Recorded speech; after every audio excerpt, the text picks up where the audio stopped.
Hi, this is JD doing Don't Believe Me from Rockschool Bass Guitar Grade 2. That's the 2012 syllabus. I'm going to do a full performance and give you some tips at the end. Don't believe me. 1, 2, 1, 2, 3, 4.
Okay, so I've got 4 tips for you when you're learning Don't Believe Me.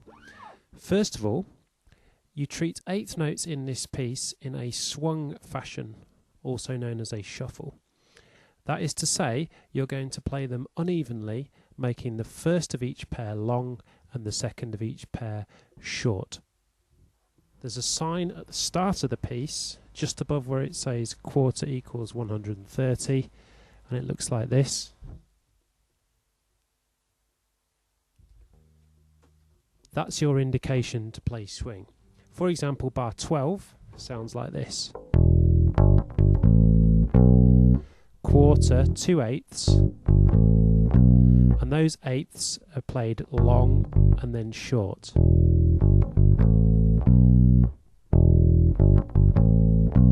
If we weren't doing swung eighth notes, then it would sound like this.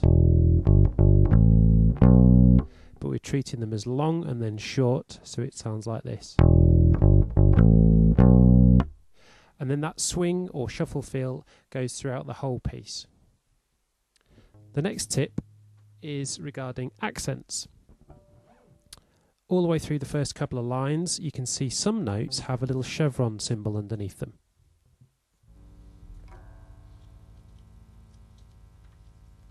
Which looks like this.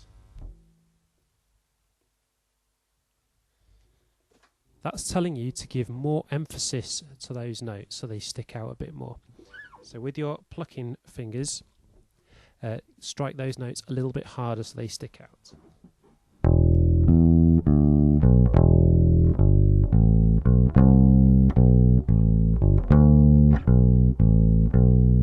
Be careful not to over pluck those notes because we don't want them to buzz too heavily on the frets.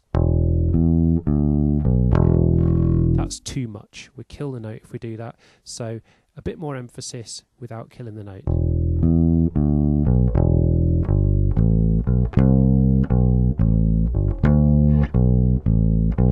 And if you listen carefully to the backing track, to help you with your timing of those accented notes, you can hear some guitar chords being struck exactly at the same time.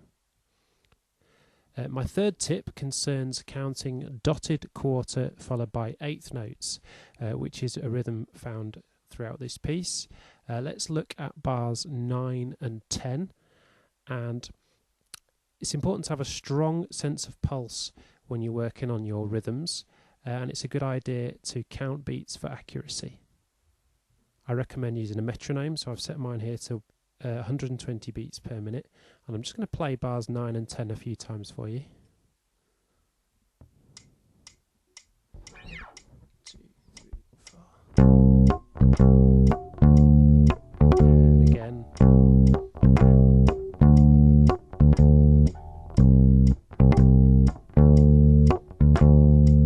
So that's what it sounds like, so let's break it down. A dotted quarter note is worth 1.5 beats. and an eighth note is worth half of a beat. You can see a dotted quarter note right at the beginning of bar 9, that first C, and then the C which follows it is an eighth note. Because it's worth 1.5 beats, it's a little bit tricky to count, so you're going to play on beat 1, allow the metronome to click for beat 2, and then halfway between beats 2 and 3 you're then going to play the eighth note. And I'm going to say the word "and" as I play the eighth note. So we've got 1, 2, and 1, 2, and 1, 2, and. And then if I continue, it sounds like this: 1, 2, and 3, 4. 1, 2, and 3, 4. 1, 2, and 3, 4.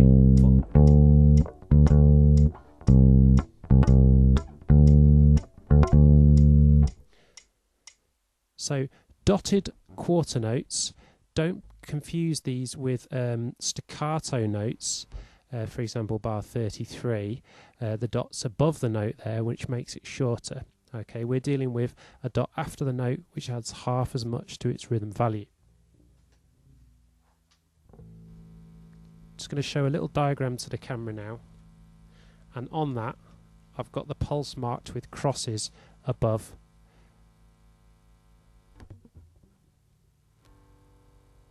So there's the pulse: 1, 2, 3, 4.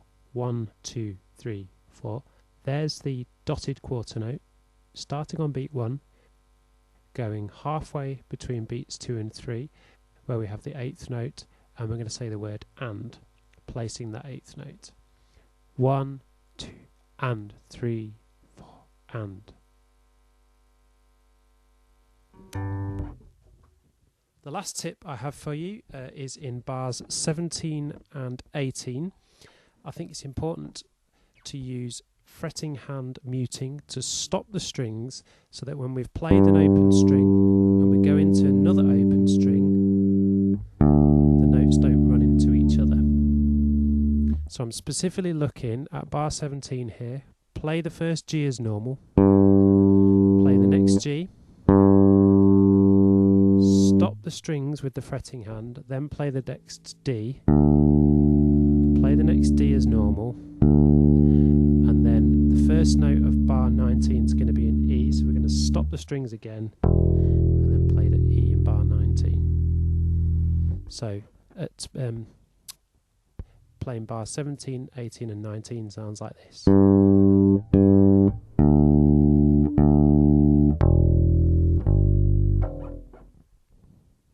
Okay, do that again.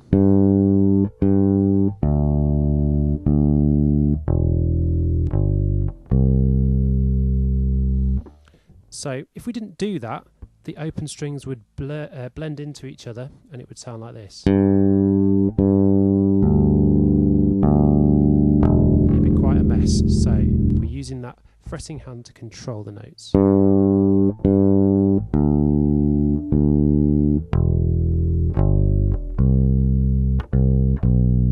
And that's probably not the only place where you can use fretting hand muting, so look for other situations where you want to control the length of notes and make sure that they don't blur or blend into the next one using your fretting hand muting.